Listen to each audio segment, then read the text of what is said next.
لما اتجوزت راجل كانت ظروفه على القد، وعشت معاه على الحلو والمر، وخلفت منه ولد، وهو عمره دلوقتي 26 سنة. يعني أنا متجوزة وأنا كان عمري 20 سنة. والمشكلة اللي حصلت إنه جوزي على طول بيدور على شغل، كان كل اهتمامه الشغل، وحياته كان مقضيها كده. ودي بالنسبة لكل الناس أو معظم الناس مش عيب، بالعكس ده راجل وبيدور على لقمة عيشه. وابني كمان لما ابتدى يكبر ما كانش عايز يكمل في التعليم، لكن لما ساب الدراسة ما قعدش في البيت، بالعكس كان شبه أبوه بيدور في أي مكان عشان يشتغل وكمان يعتمد على نفسه. وعشان هو كان ابننا الوحيد المفروض يكون متدلع ومش ناقصه أي حاجة بالرغم من ظروفنا كلها، لكن هو كان بيحب يعتمد على نفسه وبيحب يشتغل ويجيب القرش بنفسه. جوزي ساعات كان بيجيب واحد صاحبه البيت وكان عمره 37 سنة، لكن كلمة ونظرة ومرة على مرة ابتدى الكلام ما بينا. وعشان زي ما قلت أنا مخلفة ابني الوحيد بس، وما كانش ليا حد، وأهلي كانوا ساكنين في محافظة تانية، وكنت على طول بحس بالوحدة. وابني كان غير أبوه ما بياخدش باله من أي حاجة وما بيدققش في أي حاجة، كان كل لما يسمع كلمة بيحب يتحقق منها. وهنا ابتدى يسمع كلام إنه صاحب أبوه بيجي عندي البيت وأبوه مش موجود. وابني في الوقت ده اتجوز وعايش في شقة في الدور التاني، وأنا كنت ساكنة أنا وأبوه في الدور الأولاني. لكن بصراحة صاحب جوزي ده ما بيجيش ومرات ابني موجودة حتى وهي في الدور التاني ما بيجيش، لكن كان بيجي وهي عند أهلها. لكن الكلام ابتدى يكتر والناس بتقوله إنه صاحب أبوك بيجي عندكم البيت. وفي الأول هو كان بيقول عادي ده صاحب أبويا وزي أبويا، وهو كان بيحسب بيجي وأبوه موجود. أنا ما كنتش واخدة بالي من حاجة والكلام ده بيتقال، بس أنا ابني عمره ما جه حاسبني أو سألني على الموضوع ده.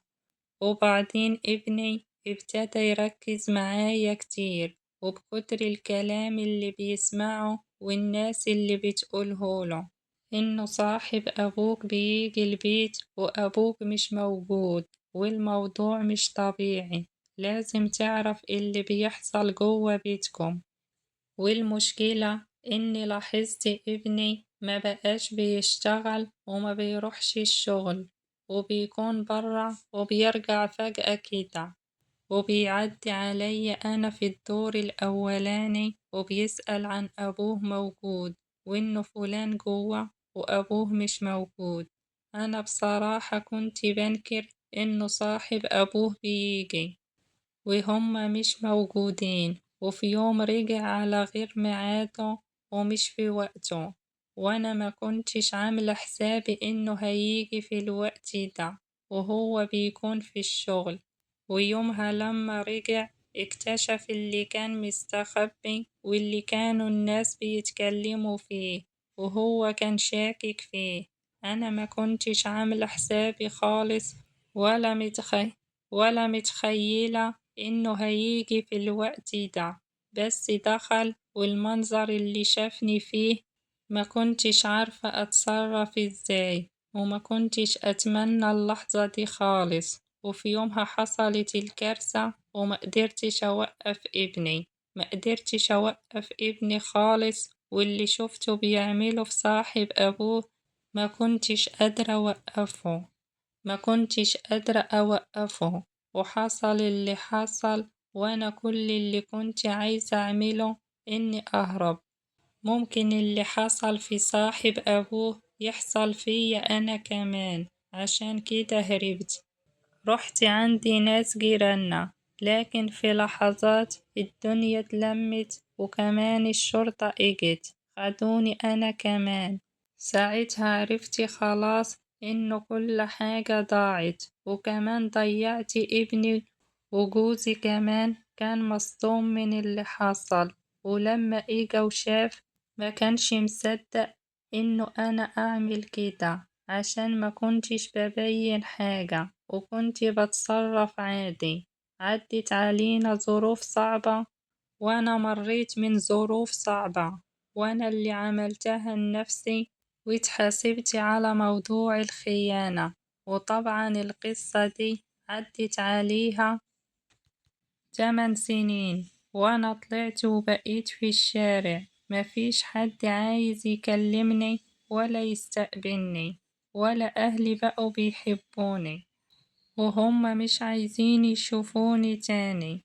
وأنا كمان ضيعت ابني وضيعت له مستقبله، وجوزي توفى من حسرته وقهرته على ابنه، وكمان اللي عملته أنا فيه مع أقرب الناس ليه، وهو كان بيحبه وكان بيعتبره زي أخوه. وأنا ما بقيتش قادرة أعيش وسط ناس اللي أنا أعرفها ولا أبص في عينيهم، وكل لما أشوف حد بيبصلي باحتقار وبكره، أنا عارفة إني أستاهل كده وأستاهل أكتر كمان، لكن عمري ما تخيلت إني أوصل للحالة دي وأوصل ابني كمان اللي هو فيه.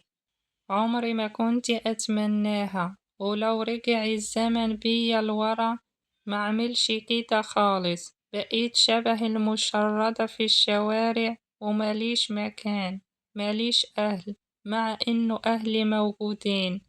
أنا غلطت وبعترف بغلطتي، لأني دفعت التمن، واللي صعبان عليا ابني، بس مش عارفة أعمل إيه ولا أتصرف إزاي، عشان أنا ضيعت له مستقبله وحياته.